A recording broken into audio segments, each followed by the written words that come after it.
C'est une histoire qui n'arrête pas de hanter l'actualité depuis quelques années. Mais cette fois-ci, les orphelins de Duplessis ont été piqués au vif par l'archevêque de Montréal, le cardinal Turcotte, qui doute de la réalité des sévices qu'ils disent avoir subis. Aujourd'hui, ils ont réaffirmé avec force et aussi avec émotion avoir été maltraités alors qu'ils étaient pensionnaires d'orphelinat. Nous avons deux reportages. D'abord, celui de Louise Baudouin. Piqués au vif par une déclaration du cardinal Turcotte qui récemment estimait que l'Église n'avait pas à leur faire d'excuses, les orphelins de Duplessis contre-attaquent. Puis je veux que Monseigneur Turcotte croie ce que l'on dit aujourd'hui. À l'âge de 5 ans, les premiers mots que j'ai appris en français, « Merci, mère, de m'avoir corrigé. » Elle venait juste de me battre puis mettre la camisole de force, m'attacher après mon pied de lit. Je me souviens de ça à 5 ans. Puis ça a continué de même, l'enfer, jusqu'à 21 ans. C'était surtout vers la fin de l'après-midi que le gardien venait me voir.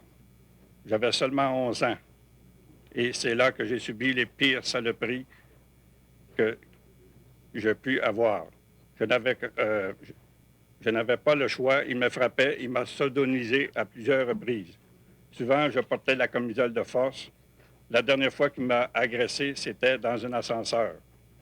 Je m'en souviens comme si c'était hier. Je saignais beaucoup. Les orphelins de Duplessis disent avoir les preuves que le cardinal Turcotte a demandées. Ils ont 800 dossiers médicaux, mais ils sont incomplets. Ils exigent une enquête publique. Dans notre dossier, le cardinal ne réagit pas très vite. Quant à Lucien Bouchard, quand se serait-il d'être compatissant seulement devant les médias? Mais pour un autre groupe d'orphelins de Duplessis, s'il y a eu des abus, ce sont des cas isolés et ce n'est que du chantage pour avoir plus d'argent. Parce que les avocats leur ont dit, mais plus vous allez en mettre, plus votre problème va être gros, plus le gouvernement ou les sœurs vont pouvoir donner plus d'argent. Parlant pour le cardinal Turcotte, qui est à Rome, son porte-parole explique que l'archevêché ne s'opposera pas à une enquête publique. Bon, si le gouvernement devait juger qu'une telle voie serait appropriée, le cardinal, comme tout bon citoyen, participerait. Ça fait 7 ans que les orphelins de Duplessis livrent leur combat. Et peu importe la réponse du gouvernement cette fois-ci, ils promettent de continuer la lutte.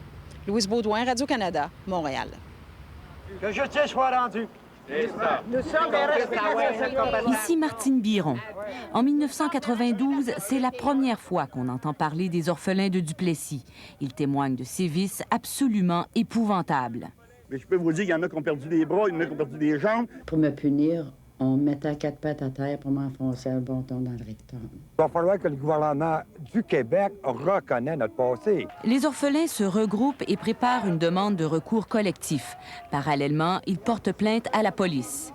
Les communautés religieuses sont sur la défensive et font circuler une pétition. C'est vrai qu'il y a une enquête de police actuellement, mais à ma connaissance, et j'ai pris des informations récentes, aucune de ces accusations n'a été retenue encore. La preuve est difficile à monter. Il n'y aura pas d'accusation criminelle et la Cour supérieure refuse d'entendre le recours collectif. Le tribunal conclut que si recours il y a, les orphelins doivent le faire individuellement. Le gouvernement, ils savent bien que les orphelins sont démunis. Ils n'ont pas d'argent pour aller devant les tribunaux. Les orphelins trouveront un appui important quand le protecteur du citoyen fait rapport. Daniel Jacobi affirme que le gouvernement et les communautés religieuses doivent s'excuser et dédommager les orphelins. Et pour la première fois, le gouvernement se montre sensible au traitement qu'ont subi les quelques 3000 orphelins de Duplessis. Je trouve que c'est une situation qu'il serait important de réparer dans la mesure du possible. Mais 2 ans plus tard, le gouvernement est toujours muet. Il n'y a pas eu de suite à la déclaration du premier ministre. Les orphelins continuent les manifestations. Martine Biron, Radio-Canada, Montréal.